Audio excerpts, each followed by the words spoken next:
Alors, du coup, le premier cours, le premier thème, ça va être en fait de déconstruire un peu l'impression que nous on a dans cette société moderne qui dit que le mariage c'est démodé. Le mariage ça n'existe plus, les gens ils accordent plus trop de valeur au mariage. Alors c'est vrai que il y a quelques centaines d'années on voyait que c'était une institution très forte, une institution très respectée.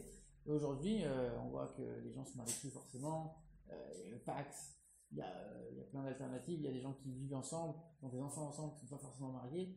Il y a toute une remise en question du modèle du mariage dans la société. Donc finalement, qu'est-ce que nous on doit en penser?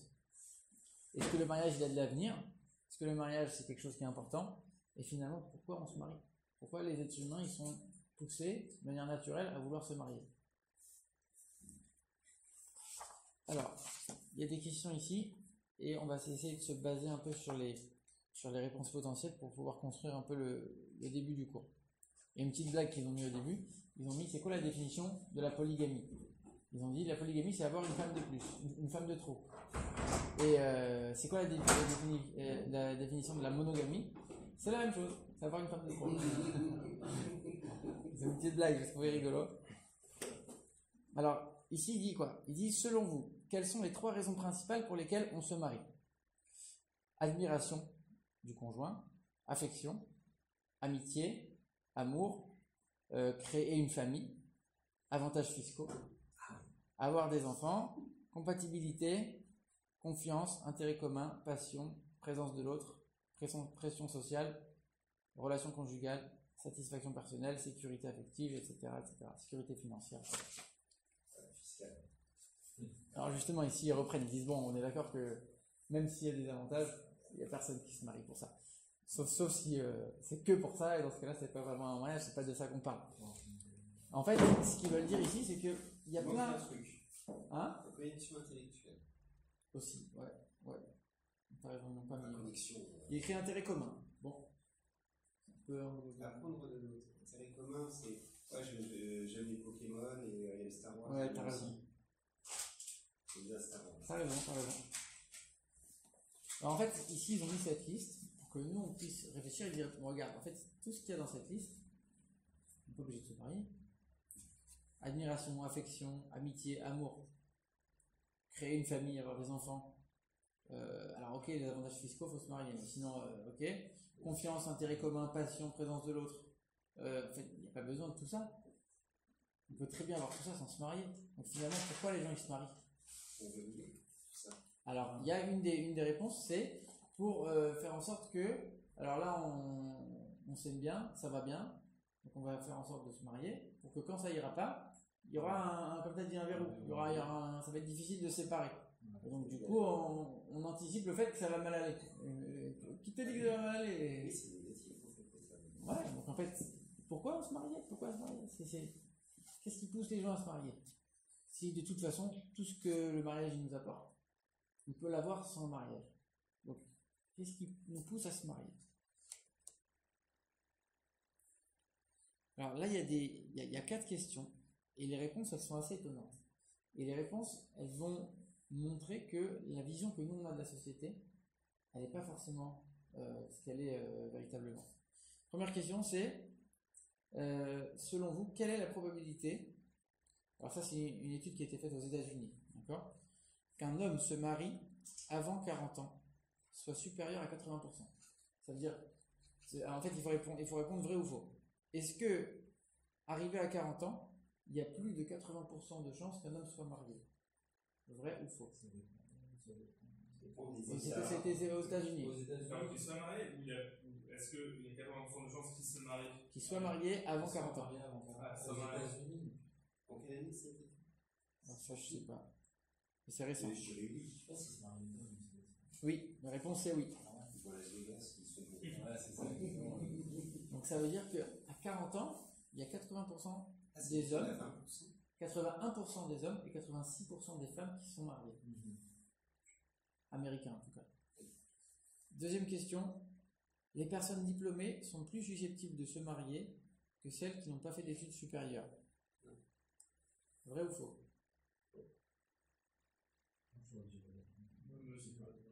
La réponse est vraie. J'étais étonné. J'étais On a étonné. dit peu qu'on se marie. Dans les pourcentages, en tout cas, c'est comme ça. Il y a le pourcentage ici, faut que je le trouve, attends. Non, C'est pas Mais c'est vrai que j'étais étonné aussi. Et alors, attends. parce que aussi en même temps, tu vois, ton conjoint dans la galère des études. Moi, je pense pas. En tout cas, ce que. En fait, peut-être qu'ils sont plus dans les cadres, ils sont Ouais, plus dans dans les études de Moi, j'ai vécu ça. je en pense. fait, la pression sociale, un peu, peut-être. Ah oui. Plus dans le. Alors que ceux qui sont peut-être dans les catégories plus faibles, ils sont peut-être plus dans des situations difficiles où ils ont peut-être pas C'est aussi forcément une les. donne.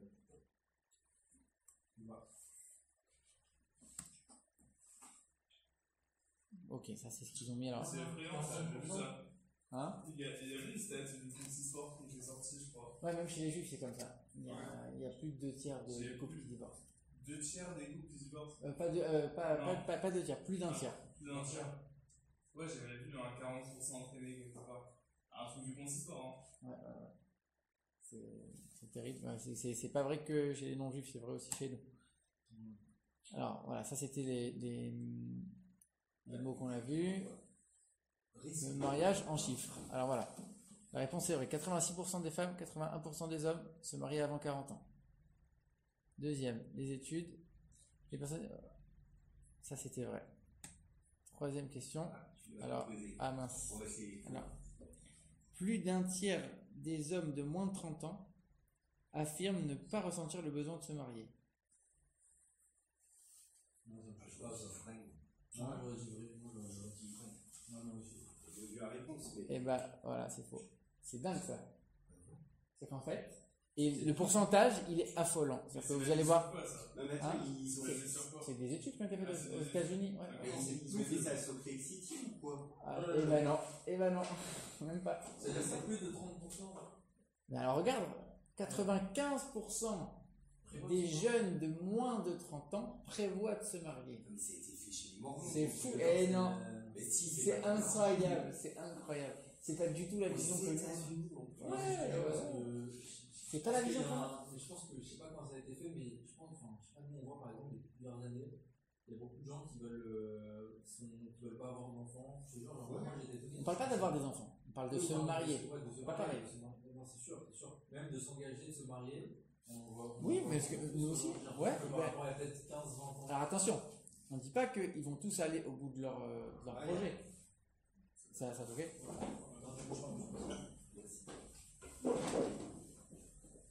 C'est dingue ces chiffres. C'est dingue. En plus, c'est pas du 30, 35, 40%. Mais là, c'est pas 95%. juifs, C'est tout le monde. Ah non. Là, on Ah ouais. pas la question de la religion, tout ça. Ouais. C'est dingue ce truc. Mais si 5% ne veulent pas C'est qui, c'est qui? en maths. C'est nous. Léo, ça te concerne?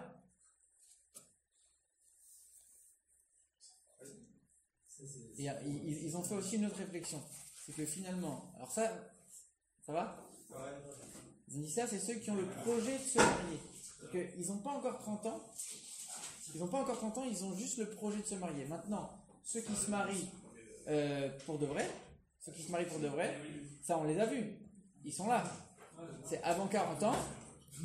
Alors, on a vu, c'est pas 95%. Au final, à 40 ans, il n'y a que 80%. Il y a 15% en chemin qui ne sont pas mariés.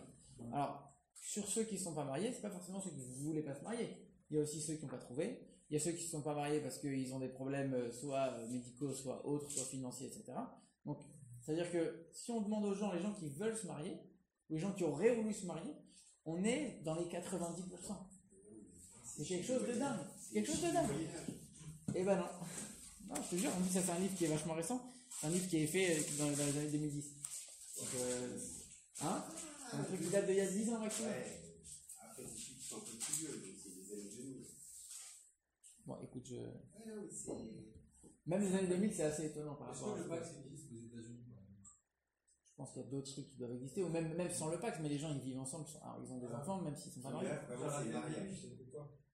Pourquoi les gens ils se marient? Pourquoi? Et ça en fait là on est dans les stats. Pourquoi il y a une écrasante majorité d'êtres humains qui ressentent le besoin de se marier?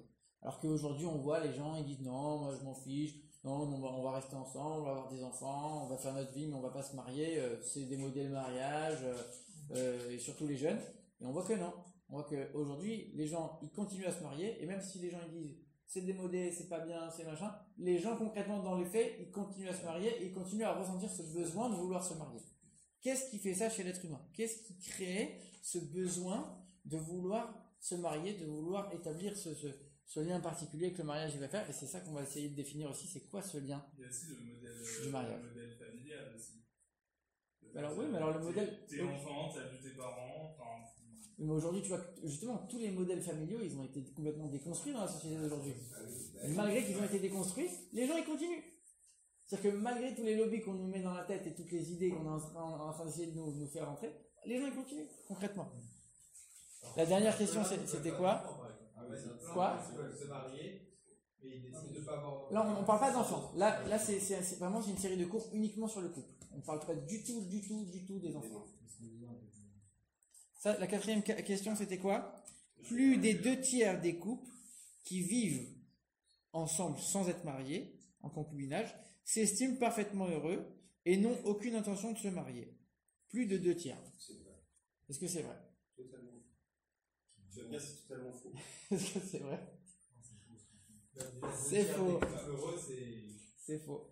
Et pourquoi? Qu'est-ce qu'il dit? 66,66%. Tu vois, c'est 2010. Les Alors, concubins veulent se marier finalement. ils disent quoi? Il y a près de 40%. Non. Alors, attends.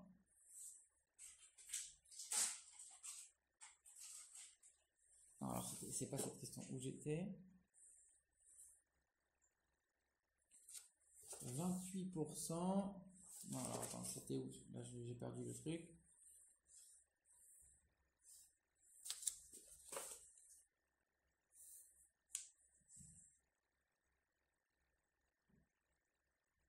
Pour réussir un QCM, Ah, voilà. C'est 95%. On dit qu'ils... Non, ça c'était la question d'avant. Ouais. Alors, ils ont pas mis les... Au prochain stage, il dit les autres. 68. Je triche. Ah, c'est ça, bravo, c'est ça. Alors, où j'ai vu, pourquoi il s'affiche pas sur le vrai livre? Ça veut dire qu'en fait... Oui, mais ça dépend à quel moment il a gagné. C'est ça dépend à quel moment tu poses la question. Voilà, si c'est au début du concubinage, ils font c'est le test. Est-ce qu'on peut vivre ensemble? Oui, alors oui, on peut se marier. Si ça fait 15 ans qu'ils sont installés, ils sont bien. Écoute, ça c'est des études qui ont été Oui, faites. Je suis pas rentré dans les détails de l'étude, mais je pense pas qu'ils ont fait que des jeunes. Ils ont dû prendre un panel assez large. Et en tout cas, c'est sûr que les jeunes, il y aura peut-être plus de oui, et les vieux peut-être plus de non. Mais quand tu prends une moyenne, ça fait quand même 68%. Donc ça veut dire qu'en fait, les gens qui vivent ensemble sans être mariés, même si eux, ils sont pas forcément en mode mariage à fond, etc., ils prévoient un jour où c'est un projet, où ils aimeraient bien, où c'est une envie, où ils savent que c'est qu'une étape. Ça veut dire qu'en fait, il y a que 40% qui se disent c'est comme ça, c'est très bien comme ça, et je changerai pas. Donc en fait, c'est pas du tout ce qu'on a en tête. Nous, on se dit ouais, en fait, les gens qui sont comme ça, ils sont très bien, ils sont très contents, et on peut très bien vivre heureux sans le mariage. Le mariage, ça n'apporte rien de plus finalement. Tout ce qu'on peut avoir avec le mariage, on peut l'avoir avant. Donc qu'est-ce qu'il apporte le mariage? Alors, ça c'est, du coup, la première source dans la Torah, on voit qu'on parle de mariage, d'union, entre guillemets, c'est les premiers mots de la Torah. Quand Dieu il crée Adam Arishon, il va lui faire Ezer Kenegdo, il va lui faire sa femme. Et qu'est-ce qu'il dit avant de créer Chava, avant de créer Ève? Il va dire, il n'est pas bon que l'homme soit seul, l'otov eyot Adam levado. Mais là, on parlait dans ce verset, on parle de l'homme masculin ou de l'humain? Bravo, justement. Alors c'est ça qu'après on explique, c'est que finalement Adam Arishon, comme on dit qu'il a pris la côte, etc., en fait, Adam Arishon, il n'est pas né homme. Il est né avec une face homme et de l'autre côté femme. Et quand Dieu, on dit qu'il a créé Chava, en fait, il a séparé les deux. C'est-à-dire qu'à l'origine, ils étaient un. On va revenir sur ce point parce que ça va être un des points clés de la réflexion par la suite. Alors, ça c'est voilà les objectifs pour lesquels on pourrait vouloir se marier. Soutien affectif, sécurité, relationnel sain, indépendance, satisfaction, connaissance de soi. Tout ça, c'est des choses qui sont très bien, qui sont très belles, qu'on peut avoir quand on se marie. Mais est-ce que, c'est encore une fois, est-ce qu'on est obligé de passer par le mariage pour avoir ça? Pour l'instant, non. Ok, on va s'arrêter là. On va commencer dans les textes. Et je vais vous montrer la petite vidéo du cours est très courte, la vidéo.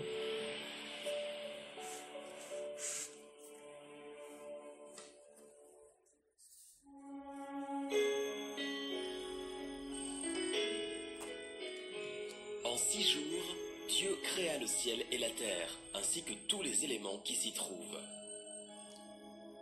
Tout cela à partir du néant absolu. Le 6e jour, il apparut que quelque chose manquait au tableau. Une femme aux côtés de l'homme.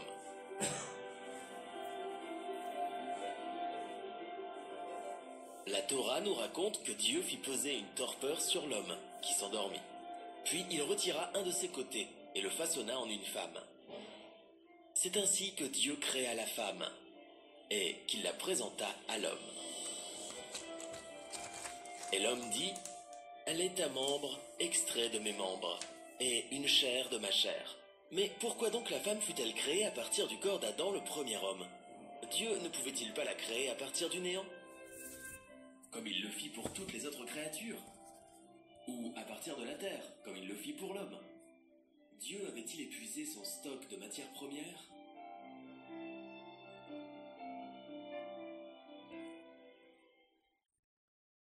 Et pas la réponse. Ah bah, la réponse, on va la donner.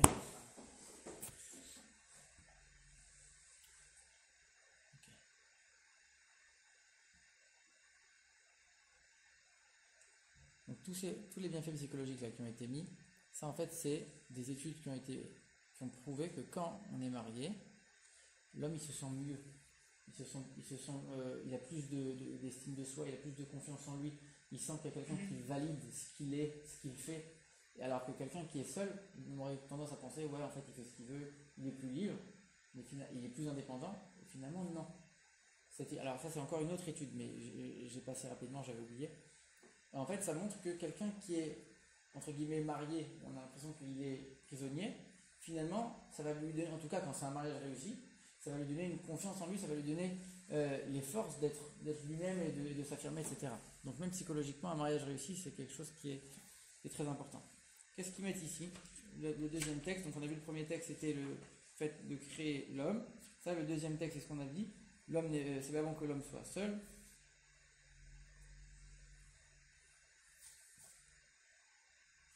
D'accord. Et là, c'est un docteur. Donc c'est la directrice d'un centre d'études en psychologie aux États-Unis, San Diego, qui dit la chose suivante. Elle dit, on vit mieux dans un cocon que nous offre l'amour de l'autre. Une relation affective est durable. Quand elle est durable, l'attachement est un lien affectif privilégié que nous établissons avec une personne spécifique et irremplaçable. Et une fois qu'on est lié, on cherche à consolider cette intimité avec l'être aimé, et on est profondément marqué par la séparation émotionnelle ou physique. Ça veut dire qu'en fait, l'homme il a tendance à créer un lien, à investir dans ce lien, et à chercher à développer ce lien. Et quand après ce lien il va s'arrêter, il va être extrêmement troublé. En fait, l'homme il a tendance à investir et à se concentrer dans le lien avec une personne en particulier, qui va être la personne repère quelque part. La relation, hein? Tu dis l'homme, en fait, tu peux dire aussi. Oui, c'est l'homme ou la femme. Quand on dit c'est la personne, quoi. La relation avec cette personne nous procure un sentiment de réconfort, de sécurité. Nous sommes émotionnellement investis, comme on a dit, dans cette relation qui affecte tous les domaines de notre vie. Ces liens représentent une valeur de survie étonnante. Dans une relation de couple harmonieuse, on se porte mieux, on est plus heureux, on est mentalement plus fort et on vit plus longtemps. C'est pourquoi, et c'est ça qui est intéressant, c'est pourquoi que même les gens qui vont voir ailleurs le temps d'un soir, ils se battent pour préserver leur couple. En tout cas, ça arrive. On ne dit pas que tous ceux qui font ça, ils le font, mais en tout cas, ça arrive. Ça veut dire quoi? Tu viens de tromper ta femme. Et t'es en train de faire semblant maintenant? T'es en train de faire genre le mec qui est intéressé, qui veut la récupérer, qui veut rester avec elle. Tu l'as trompé hier soir. Mais en fait, ça veut dire que même quand il y a des gens, en tout cas, on ne dit pas que c'est tout le monde comme ça, mais il y a des gens, même quand ça va leur arriver, ils savent que c'est juste, s'il y a un coup de folie, c'est quelque chose comme ça, mais c'est temporaire. L'essentiel, c'est mon couple. L'essentiel, c'est ma femme. Et même si elle n'est pas parfaite, etc., j'ai investi des années, du temps, de l'énergie, de l'amour, des émotions avec elle. C'est la femme ou l'homme, c'est dans les deux sens, comme tu as dit. Hein. En fait, on a tendance à investir dans ce lien, à chercher à le développer. ça en tout cas c'est ce que les psychologues disent, l'état le plus naturel et le plus souhaitable est une relation à deux, monogame, solide et épanouissante. Et c'est vrai que même dans la Torah, on voit souvent des exemples d'hommes qui avaient plusieurs femmes, et très souvent on voit qu'il y avait une femme. Il y avait aussi une deuxième, mais il y avait the femme, entre guillemets. C'est-à-dire qu'en fait, on a besoin d'avoir un repère, d'avoir une personne sur Terre avec qui tu as une relation qui est incroyable. Alors, dans la Torah, le mariage, il se fait en 2 étapes. C'est quoi ces 2 étapes? Première étape, c'est ce qu'on voit ici, Kiddushin. Kiddushin, on appelle aussi, dans la Gemara, on appelle Irusin. C'est la première étape, c'est le fiançailles. Ça veut dire que, alors aujourd'hui, nous, on n'a plus ça. Aujourd'hui, quand on fait un mariage, on fait les 2 étapes l'une après l'autre. Mais à l'époque de la Gemara, qu'est-ce qu'ils faisaient? Il y avait une première étape de fiançailles, avec une fête, une vraie fête.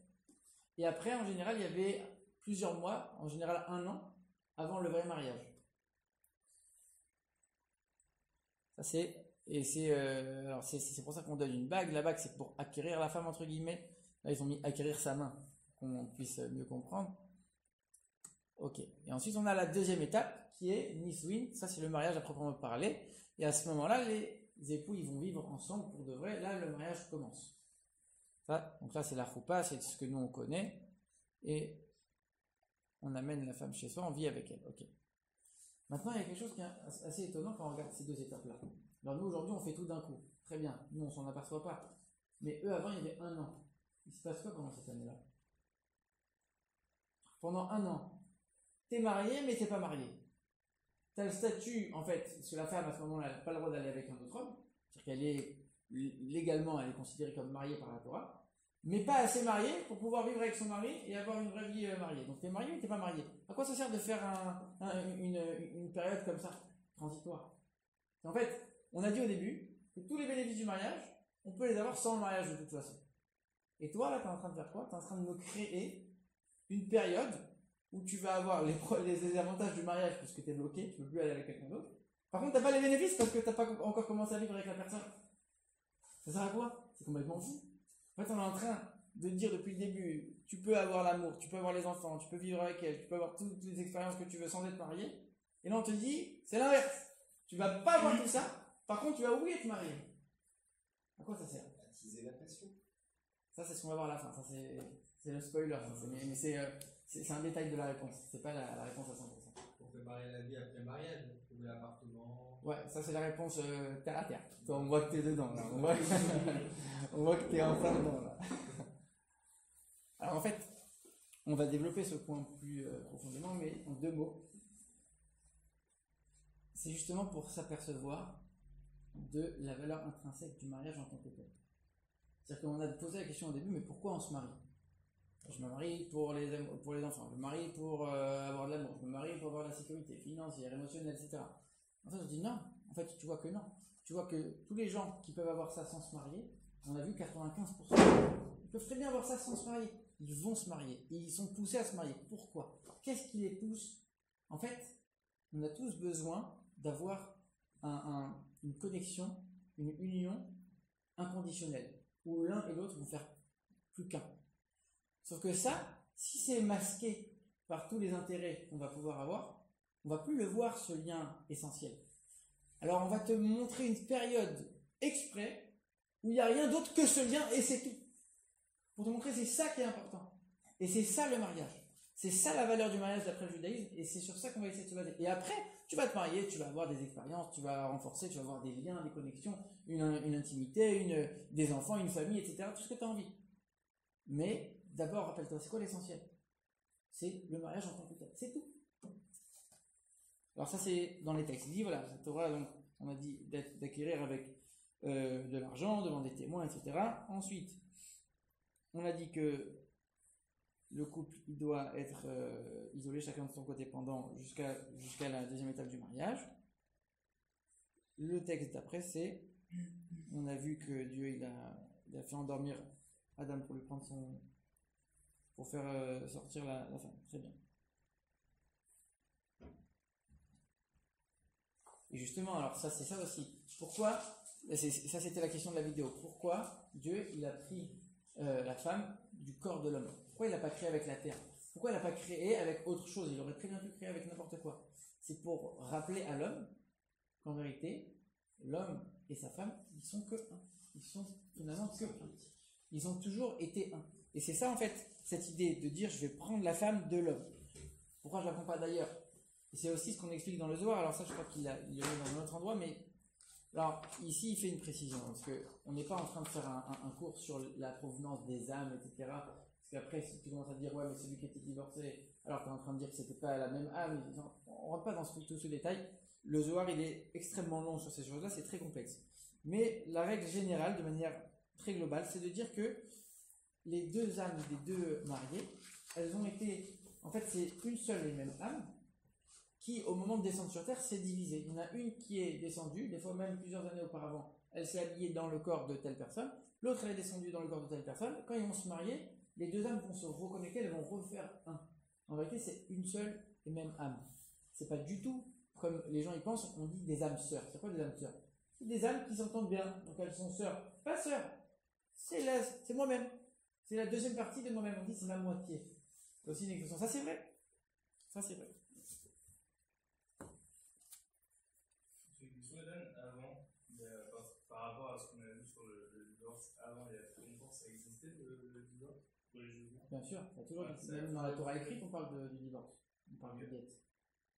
Et justement, c'est que même pendant cette période-là, où il n'y avait rien, où on avait déjà commencé, mais il n'y avait pas encore vraiment de vie conjugale, quelqu'un qui voulait rompre le mariage, c'était pas comme les fiançailles d'aujourd'hui, c'est on casse. Il y avait un guet qui devait être fait, il y avait vraiment une vraie procédure de divorce, comme quelqu'un qui était marié. Après, entre les deux étapes, ouais. C'est-à-dire que c'était un vrai engagement. Ok. Ça, on a réfléchi déjà à cette question. Donc, la différence religieuse, c'était quoi? C'était les Sheva Berachot? Tu parles du premier ou du deuxième? Entre les deux. Non, les Sheva Berachot, c'est après la deuxième étape. Okay. Il n'y avait pas de Sheva Berachot pour la première. Il y avait une fête, ils faisaient une fête, il y avait la bague qui avait été donnée devant les témoins, etc. Mais pas plus. Okay. Alors là, il pose une question intéressante. Il dit, d'après vous, c'est quoi le lien d'amour le plus fort, le plus profond? Entre un parent et son enfant ou entre un mari et sa femme?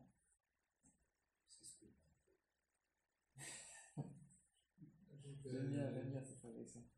Je me suis dit la même chose, mais c'est en dur, tout cas, je pense que c'est différent aussi. C'est pas le même amour. alors on n'est pas en train de dire, on sait que c'est pas la même, mais en termes tu veux une hiérarchie, c'est ça? En termes de puissance, en termes d'intensité, Oui, donc c'est lequel le plus fort? Donc ouais, supérieur quoi. Ouais. Parce que c'est un amour horizontal, donc là c'est transversal, c'est du père vers l'enfant. C'est rare que l'enfant aime le père, que le père aime l'enfant. Ok, alors toi tu es en train de parler de la relation. Maintenant, on va dire l'amour que toi tu portes à ta femme ou l'amour que toi tu portes à ton fils. Oublie que t'as pas de retour. Oublie. C'est vrai qu'on n'a pas beaucoup de retour.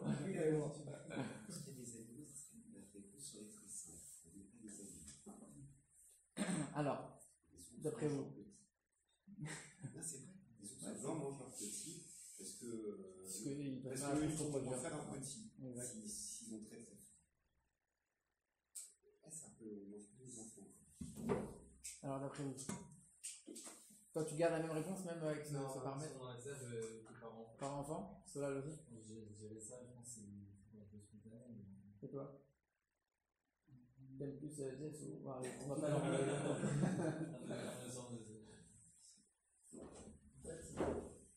Enfant, c'est ça. C'est naturel. Tu sens que depuis qu'il est, il vient de sortir, tu n'as pas de travailler, lui il n'a rien fait pour le mériter, mais c'est comme ça, c'est ton fils, c'est ta chair, c'est ton sang, comme il a dit Solal, c'est un amour inconditionnel, il n'y a pas de dispute, c'est comme ça. Et ton fils, il peut aller en tôle et faire ce que tu veux, une mère, elle va aimer son fils, même si c'est le plus grand gangster de la terre. C'est son fils, tu dois rien faire. Et en fait, ici, dans ce cours, ils vont vouloir prouver et montrer qu'en fait, c'est comme ça. C'est-à-dire que le lien le plus fort, c'est entre un homme et sa femme. Pourquoi? C'est celui qui va créer le futur amour entre les parents. Non, je n'ai pas essayé. Alors, c'est celui qui t'a demandé le plus de travail. Parce que c'est marrant parce que vous donnez tous. Pourquoi il voit du travail? C'est des super réponses. L'enfant, tu l'aimes quoi qu'il arrive, qu'il ait l'enfant, c'est ça. tu vas du mal. femme, Justement, donc tu pourrais très bien dire, ma femme, je l'ai choisie. Mon gosse, je l'ai pas choisi, je peux pas le déchoisir. Par contre, ma femme, j'en veux plus, je divorce, on n'en parle plus. Et tu vois on a vu 45% de divorce. Donc ça veut dire que c'est que le lien n'est pas si incroyable que ça. Alors qu'il n'y a pas des parents qui divorcent de leurs enfants, il y en a très Avec peu. une femme aussi, on partage son intimité, ses faiblesses aussi. Qu'avec un enfant, l'enfant, Ouais, il c'est voit vrai. toujours l'homme, enfin L'image le qu'on papa veut ou donner, ouais. maman, super mal et super mal. Exact. L'enfant d'As, il n'est pas réciproquement. Alors, en fait, la réponse, on l'a donnée il y a 2 secondes. On a dit quoi? Il y a la page juste avant, on a dit quoi? On a dit quand un homme il se marie avec sa femme, quand une femme elle se marie avec son mari, c'est la même âme.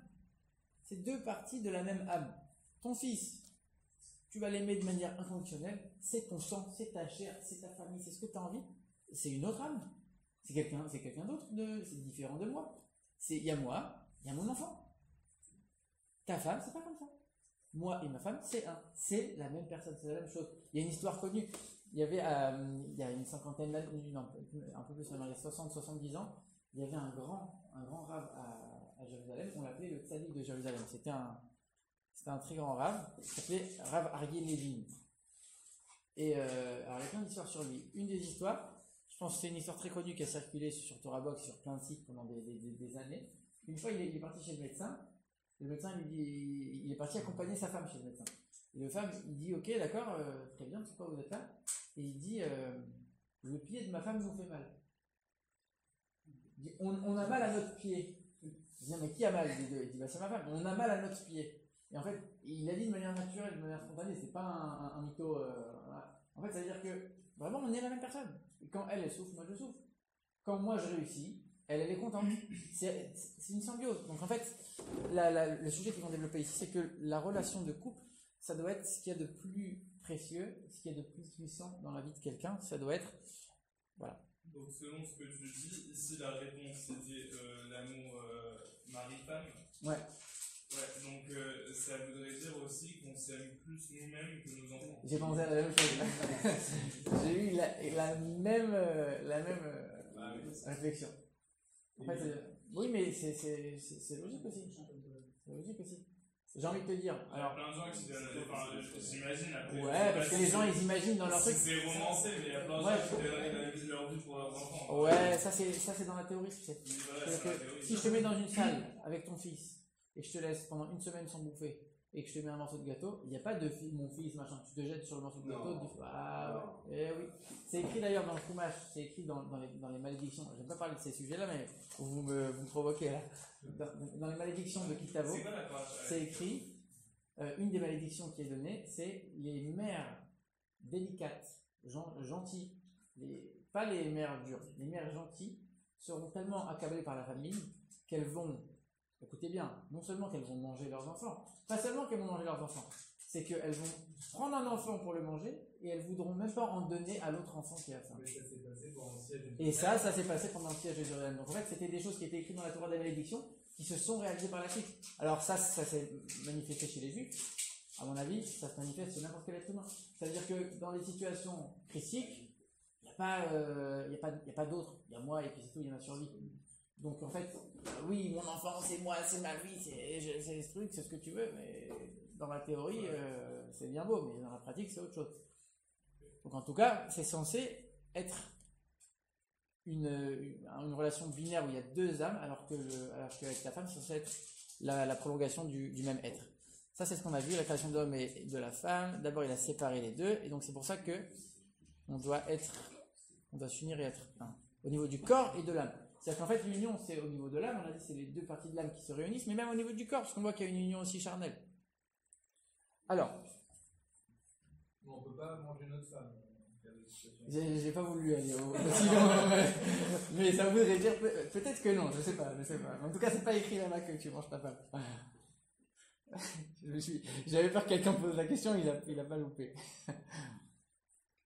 Très bien. Ça, il y a un passage du Zohar. Il dit qu'en fait, quand Dieu il envoie une âme sur terre, il envoie une âme avec. Chaque âme a des attributs masculins, des attributs féminins. C'est-à-dire qu'on sait très bien que chacun à l'intérieur de nous, alors il y en a d'autres qui vont être plus efféminés que d'autres qui vont être beaucoup plus viril que l'autre, mais chaque homme, il a en lui une partie masculine, une partie féminine, et pareil pour chaque femme. D'ailleurs, c'est tout le problème aujourd'hui du mélange des genres, parce qu'en fait, on pense qu'on va s'associer à ce qui prédomine à l'intérieur de nous. Bon, ben, ça, c'est un autre sujet. Ici, il met ça pour dire que, en fait, chaque âme, elle a deux côtés, et en fait, quand on se réunit avec sa femme, on va aussi se réunir avec tous les côtés qui nous manquent. Et donc, ça va être une entité qui va être complète, qui va être parfaite. Après, il y a un autre endroit dans Bereshit qui dit, maintenant que l'homme a sa femme, donc dans Bereshit, la création de l'homme et de la femme, on dit maintenant l'homme va quitter son père et sa mère, et il ne va s'attacher qu'à sa femme, ils ne vont faire qu'une seule et même chair. Il y a un autre endroit dans la Gemara, on dit sa femme est considérée comme son propre corps. Ça veut dire que quand on doit honorer sa femme, on doit l'honorer autant qu'on aurait voulu d'honneur pour nous-mêmes.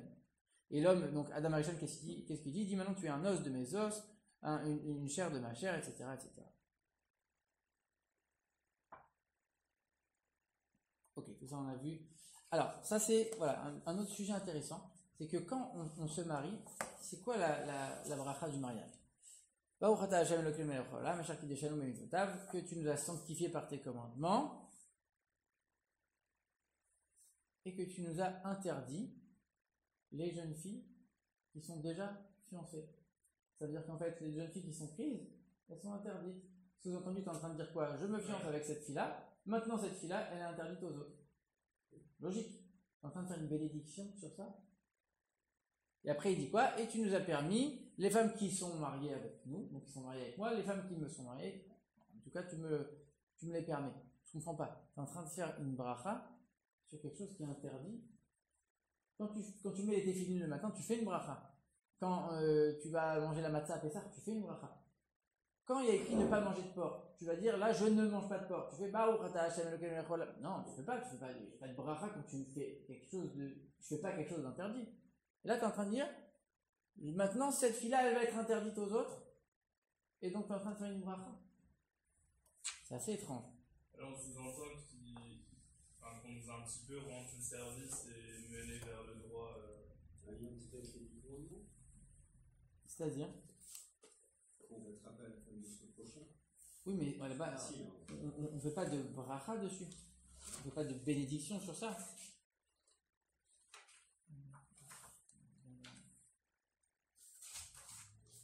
Il y a des bénédictions que positives. Ah oui. Hein, je réfléchis en moi. Regarde là, ils ont mis l'exemple, les bougies de Shabbat. Tu fais une bracha, ne pas manger de porc, tu ne fais pas de bracha. C'est quand même bizarre. Alors, qu'est-ce qu'il dit ici? Oui, mais là, on t'interdit, on te donne une interdiction. Donc mais là, l'exemple, par exemple, de manger du jambon beurre, voilà, c'est une interdiction en soi. En soi, c'est une chose positive pour la femme, elle soit interdite à un. Alors, on va voir ce qu'on va répondre. On va voir. J'essaie juste de vérifier que j'ai rien oublié. Que les autres soient interdits à tort, c'est ça ce qu'il est. Oui, c'est plutôt ça. Ouais. Ok. Je suis désolé, juste vérifier qu'on n'a rien oublié. Ça va, parce qu'à chaque fois, moi, je me laisse emporter par le fil du truc, mais des fois, il y a des détails que j'oublie. Très bien.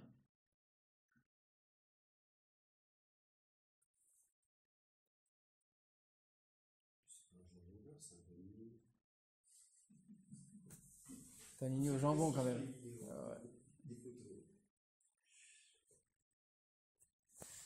Ok, alors on va essayer de répondre à ça. Alors, on a dit quoi? On a dit que la première étape, c'était les fiançailles, donc les kiddushin.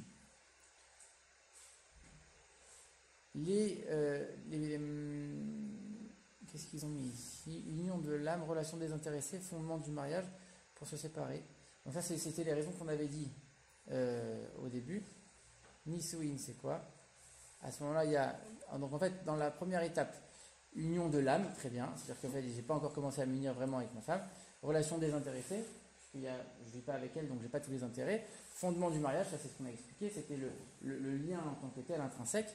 Et pour se séparer, si jamais il y a, ça casse à ce moment-là, il faut une procédure de divorce. La deuxième étape, les nisuin, on a dit quoi? Là, à ce moment-là, il y a oui une union du corps. Il y a tous les avantages émotionnels, psychologiques qu'on a évoqués tout à l'heure. Il y a la finalité du mariage, avoir des enfants, etc. Et toute la liste qu'on avait évoquée. Et il y a aussi le divorce qui s'applique de la même manière. Très bien. Donc c'est quoi la différence entre les deux? Ici, il met quoi? D'un côté, on a une union de l'âme, avec la première étape. La deuxième étape, on a une union du corps. Dans la première étape, on a une relation qui est désintéressée. On n'est pas censé avoir tous les bienfaits émotionnels, etc. de quelqu'un qui est avec sa femme. Oui. Pourquoi pas psychologique? Pourquoi pas avoir les bienfaits psychologiques pendant... Parce que quand ils n'avaient pas le droit de vivre ensemble, quand tu vis pas avec la personne, tu as un profil, mais c'est pas à 100%. La relation, elle n'est pas encore ancrée à 100%. C'est encore comme une copine que tu vois à l'extérieur. C'est pas ta femme, quelque part. C'est ta femme sans l'être. Donc il manque encore toute une partie de cette relation émotionnelle et psychologique. Fondement du mariage, et là ils mettent quoi? Finalité du mariage. D'accord. Ça, c'est là. On est sur plus. On va passer à un autre sujet. Donc on va.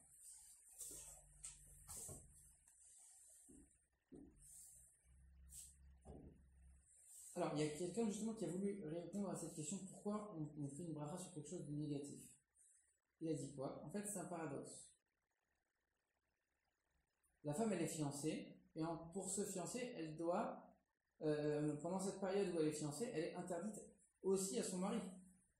Il dit c'est parce qu'à ce moment-là, le couple doit partager un lien profond et spirituel, transcendant l'expression physique et superficielle. C'est là en effet une bonne raison de réciter une bénédiction. C'est-à-dire qu'en fait, le fait de célébrer cette relation intrinsèque et ce lien profond qui va être complètement désintéressé, ce fondement du mariage, ça mérite le fait de réciter une bénédiction. C'est-à-dire qu'en fait, tu es en train de dire, c'est pas que tu fais une bracha sur ce qui est, tu es en train de dire, ce lien-là qui va naître maintenant, c'est ça que je célèbre. C'est pour ça que je remercie Dieu.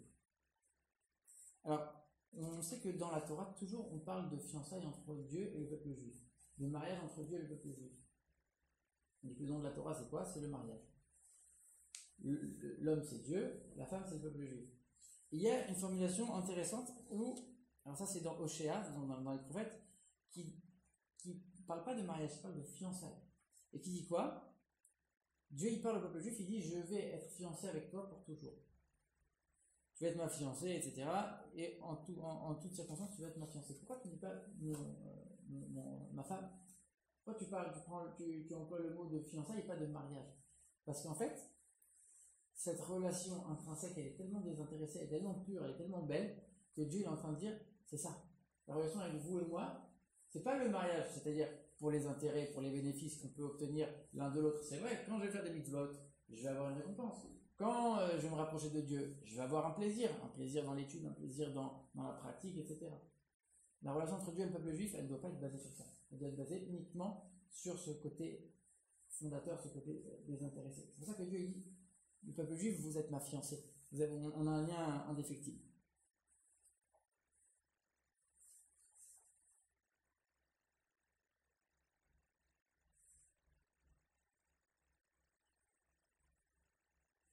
Ok.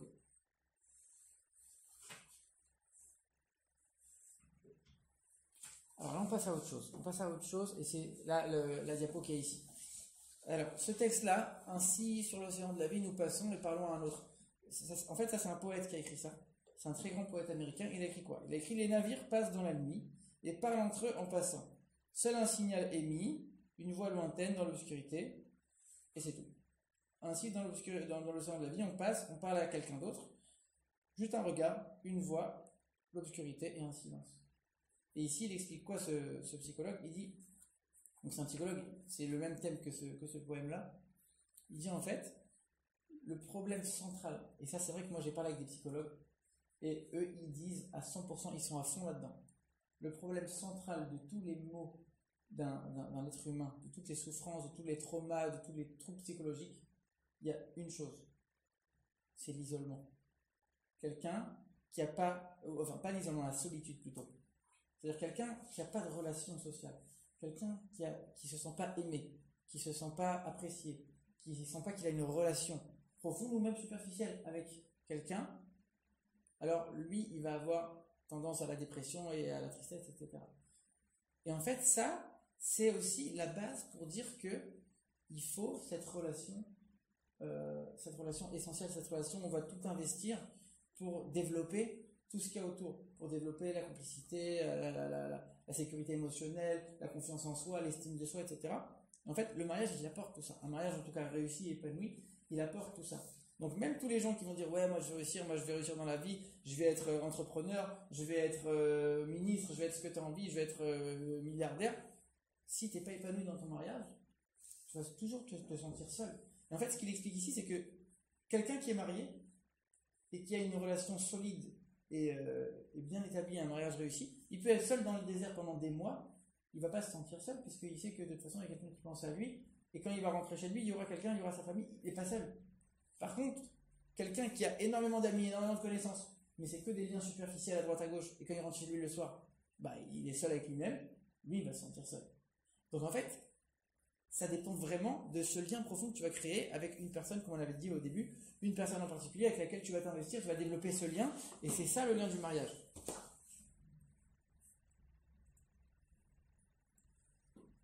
Le remède à la solitude. Et en fait, toutes les relations qu'on va établir, et c'est pour ça qu'on est parti de cette question avec la relation parent-enfant. Même la relation parent-enfant, elle rentre là-dedans. Toutes les relations autres que le mariage, on va, oui, s'épanouir.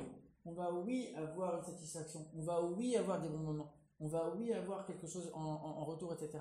Mais jamais tu auras le sentiment et les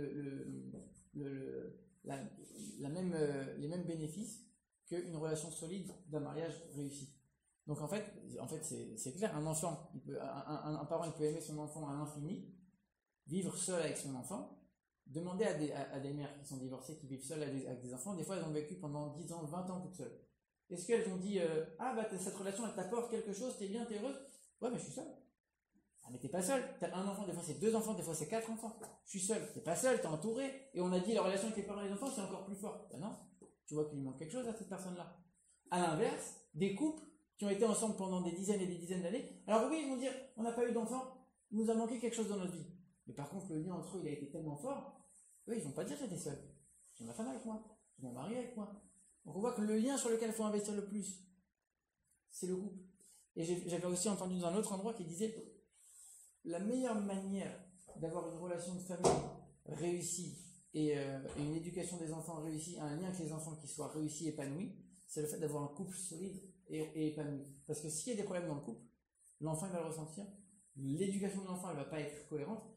Attends, mais maman, pourquoi t'as fait ça avec papa? Moi tu me sers à manger, lui tu lui sers pas à manger. Et papa, pourquoi t'as fait ça avec maman? Moi tu me parles gentiment et elle tu lui as crié.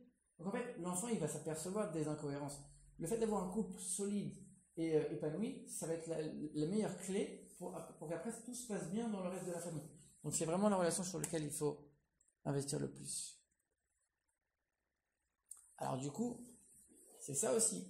Parce que des fois il y a des couples qui marchent pas. Ça c'est encore une autre question. Il dit voilà, on est dans le couple, mais on ne communique pas, ça se passe pas bien, etc. Il y a des couples qui sont mariés, qui peuvent se marier.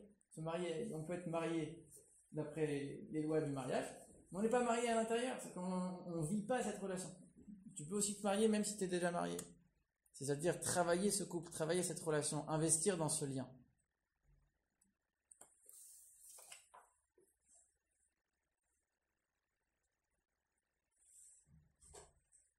Ok, très bien. Je vérifie juste encore une fois qu'on n'a pas... Voilà, là on arrive sur le dernier texte, donc on a bien avancé.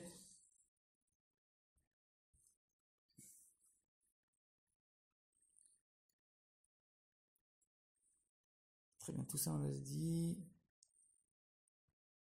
Et donc finalement, quand on prend un peu de recul et qu'on se dit, finalement, dans les tout premiers mots de la Torah, qu'est-ce qu'il a dit Dieu? Il a dit, il n'est pas bon que l'homme soit seul. En fait, dans 3 mots, il a résumé tout ça.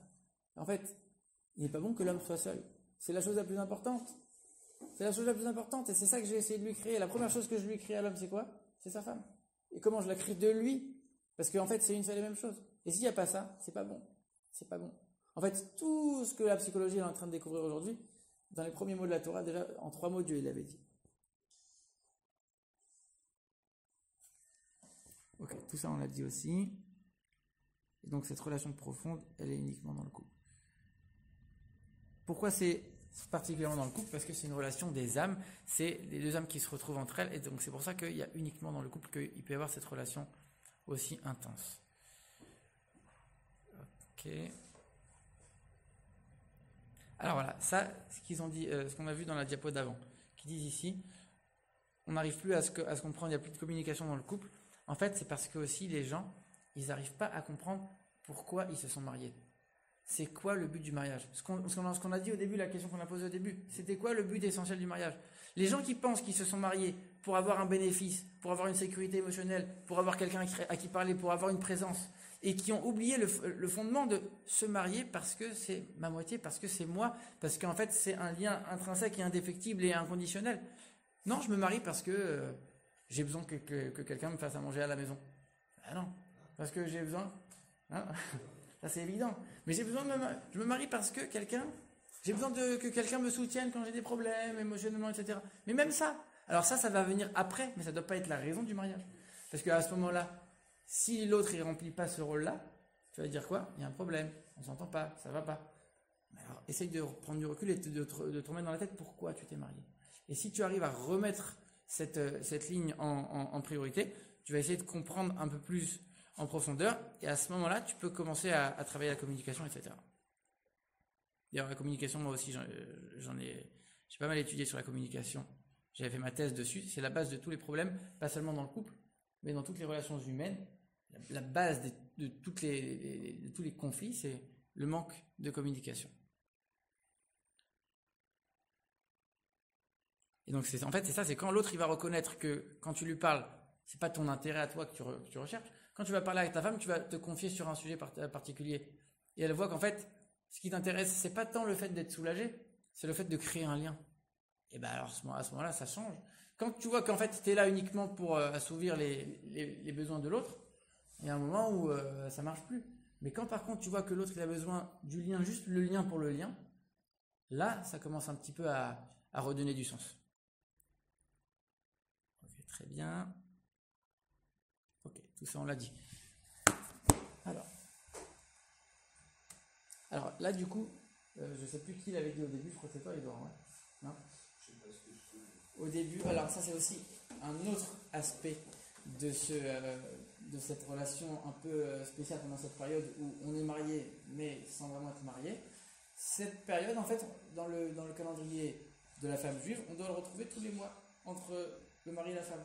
Cette période où le mari n'a pas le droit de toucher sa femme, où elle doit ensuite aller au mikvé, et à ce moment-là, quand ils vont se retrouver, comme il dit, c'est des vraies retrouvailles. C'est-à-dire qu'ici, voilà, il y a une dame qui s'occupe de ça, qui a dit quoi? Elle a dit la séparation mensuelle peut générer l'envie et le désir, à tout le moins une certaine rareté, puis l'émotion de retrouvailles. Tout au long d'une vie, l'éventualité d'une sexualité débridée peut très bien conduire à un déclin de l'engouement et dans plusieurs cas à certains dédains pour les relations conjugales.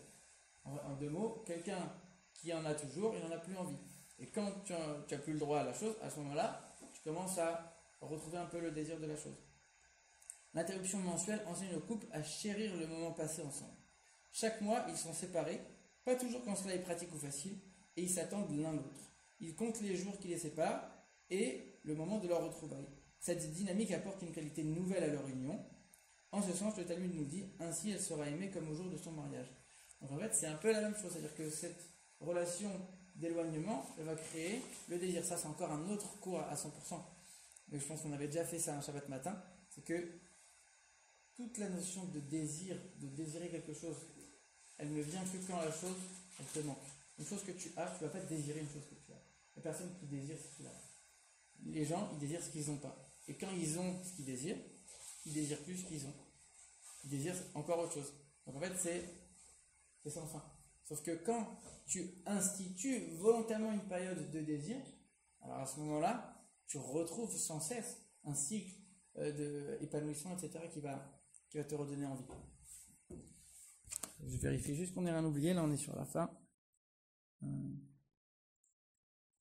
Ok. Alors, ici, moi, j'ai pas aimé les exemples qu'ils ont mis.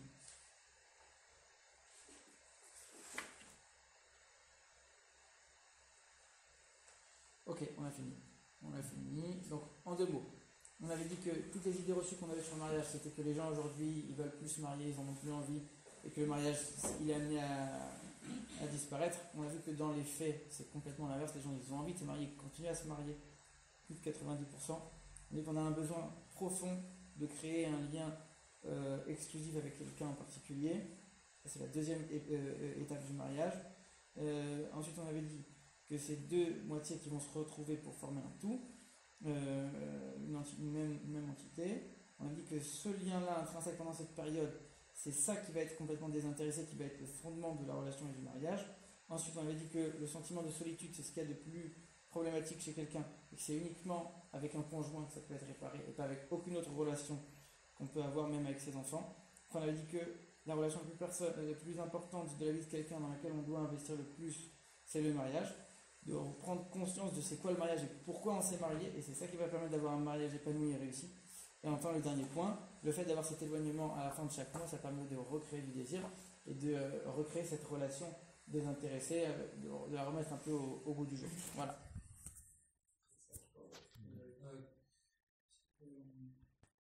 Et donc ici, ils disent quoi? Ils disent pourquoi on va voir un rabbin quand on a un problème de couple au lieu d'avoir un psychologue? Parce qu'en fait, le fait de rappeler que dans la relation, il y a Dieu, on a deux entités qui sont complètement différentes et qui ont du mal à s'unir, mais le fait de savoir qu'il y a une entité supérieure à nous, à laquelle tous les deux, nous, on va se soumettre, ça permet en sorte de faire en sorte que nous, on va enlever notre ego à chacun d'entre nous pour se soumettre devant Dieu, et quand chacun est prêt à diminuer un peu son ego, là, l'union, elle peut se refaire. Donc c'est pour ça que c'est important de rappeler la présence de Dieu dans le couple, parce que quelque part, ça permet de te rapprocher de... L'exemple qu'on donne, c'est un exemple qui est écrit dans le Tanya. On dit, il y a l'ange Michael et l'ange Gabriel. On sait que l'ange Michael, c'est l'ange de la bonté, et l'ange Gabriel, c'est l'ange de la sévérité. Et imaginez que vous avez maintenant deux ministres dans un royaume. Il y a le ministre de la bonté et le ministre de la sévérité. L'un, il veut une chose, l'autre, il veut le contraire. C'est normal, ils sont opposés. Par contre, quand ils sont les deux devant le roi, ils sont pas en train de se dire, regarde, moi je suis un tel, moi je suis un tel.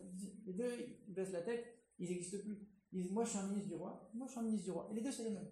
Et quand le roi va demander quelque chose, moi si je peux aider à accomplir cette chose-là avec ma qualité de ministre de la bonté, je vais le faire pour accomplir l'ordre du roi. Et moi si avec ma qualité de sévérité, je peux aussi faire quelque chose. Donc en fait, les deux, ils étaient opposés. Quand c'est pour accomplir l'ordre du roi, les deux, ils vont s'unir. Donc ça veut dire qu'en fait, l'homme et la femme, ils ont toujours des différences. Le fait de se soumettre à une autorité supérieure, de savoir qu'il y a Dieu dans le mariage, ça va aussi aider à résoudre les tensions en partie.